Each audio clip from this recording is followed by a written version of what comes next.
রাসূলের জীবনী থেকে ন্যায় বিচারের শিক্ষা নিতে হবে। আল্লাহ নবীর জীবনে পড়তে গিয়ে আমি 27 প্রকার ন্যায় বিচার পেয়েছিলাম। রাসূল মায়ের সাথে ন্যায় বিচার করেছেন, রাসূল স্ত্রীর সাথে ন্যায় বিচার করেছেন, নবী আমার কর্মচারীর সাথে ন্যায় বিচার করেছেন। আমার ভাইয়েরা, আমার প্রিয় বন্ধুগণ, এইরকম নেতা পৃথিবীতে একজনও নাই যে জীবনের প্রথম থেকে নিয়ে শেষ পর্যন্ত ন্যায় বিচার করেছে। আমার নবী যখন শিশু নবী, যখন হালিমাতুস সাদিয়া আমার নবীকে নিয়ে গেলেন, তখন হালিমাতুস সাদিয়া আল্লাহ নবীকে ডান স্তন পান করালেন। ডান স্তন যখন পান করালেন, মাঝে মাঝে হালিমা বাম স্তনেও আল্লাহর নবীকে ধরলেন, কিন্তু নবী কোনোদিন বাম স্তন খান নাই, বাম স্তন পান করেন নাই।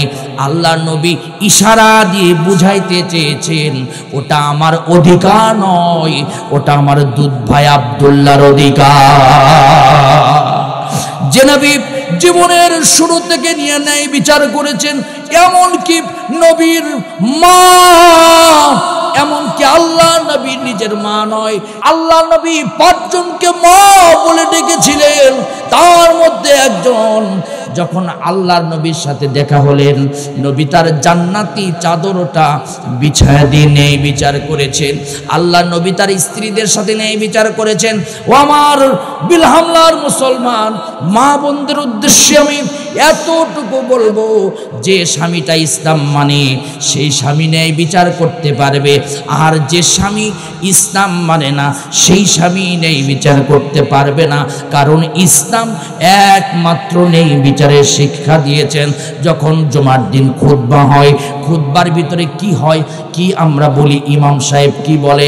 ইমাম সাহেব একটা আয়াত তেলাওয়াত করে, ইন্নাল্লাহা ইয়া'মুরু বিল আদলি ওয়াল ইহসান ওয়া ইতাই যিল কুরবা ওয়া ইয়ানহা আনিল ফাহশাই ওয়াল মুনকারি ওয়াল বাগই ইয়াইযুকুম লাআল্লাকুম তাযাক্কারুন। এই আয়াতে আল্লাহ প্রথমে নবীকে 3টা আদেশ করেছেন। 1 নম্বর আদেশ হলো ইন্নাল্লাহা ইয়া'মুরু বিল আদল, হে নবী আপনি ন্যায় বিচার করুন। আল্লাহ নবী, বিশ্ব নবী মৃত্যুর পূর্বে গিয়ে বলছে, হে সাহাবীরা রে, আমি তোমাদের সাথে যদি কোনো অন্যায় বিচার করে থাকি, আমারে তোমরা আজকে প্রতিশোধ নেবার তোমরা সুযোগ দাও। কিন্তু বাংলাদেশে দেখবেন হাইব্রিড নেতা, তারা মানুষের কাছে কোনোদিন ক্ষমা চায় না, এমনকি মানুষকে ধোঁকা দিয়া বোকা বানায়, এমনকি ক্ষমতা পাইয়া 10 কেজি চালের বালতি কাইটা 7 কেজি বানায়া গরিবের হক নষ্ট করে, রডের বদলে বাঁশ দিয়া মানুষের হক নষ্ট করে। এই রকম হারামখোর নেতা আমাদের সমাজে আছে না নাই? কথা কন না কেন, আছে না নাই? রাগ করতেছেন নাকি? ওই দিকে বলেছিলাম, একজন মহিলা জাহান্নামে গেলে কয়জন পুরুষ জাহান্নামে যাবে? কথা কন না কেন, কয়জন? প্যাকেজ আমার ভাইয়েরা, 1 নাম্বার হলো বাবা জাহান্নামে যাবে, 2 নাম্বার হলো বড় ভাই জাহান্নামে যাবে, 3 নাম্বার হলো স্বামী জাহান্নামে যাবে, 4 নাম্বার হলো বড় ছেলে জাহান্নামে যাবে। এই 4টার ভিতরে আমরা আছি না নাই? কথা কন না কেন, আছি না নাই? কেউ না কেউ এই 4টার ভিতরে আছি। আজকে যা আছে কপালে হবে কাল সকালে। মহিলা মা বোনদেরকে ছেড়ে দেব না, কিছু কথা মা বোনদের উদ্দেশ্যে বলতে হবে।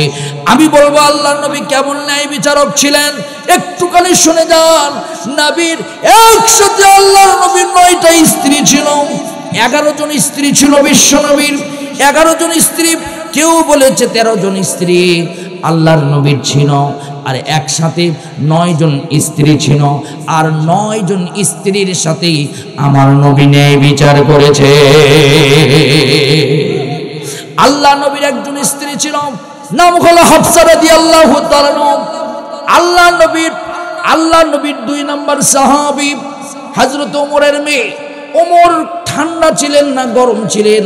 মুহাম্মাদুর রাসূলুল্লাহ ওয়াল্লাযীনা মাআহু আশিদ্দাউ আলাল কুফফার রুহামাউ বাইনাহুম তারাহুম রুকআন সুজদাই ইয়াবতাগুনা ফাদলাম মিনাল্লাহ।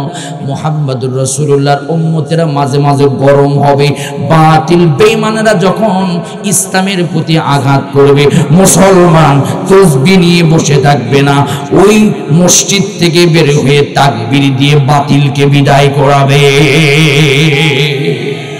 আমার ভাইরা, হযরত ওমর ছিলেন গরম, ওমরের মেয়েও হলো গরম। অর্থাৎ বাপ যেমন মেয়ে তেমন, মা যেমন মেয়ে তেমন। কথা কোন না কেন, ঠিক কি না? মা যদি ভালো হয় মেয়ে ভালো হয়, আর মা যদি কটকটি মার্কা হয় মেয়েও কটকটি মার্কা। কথা বল না কেন, ঠিক কি না?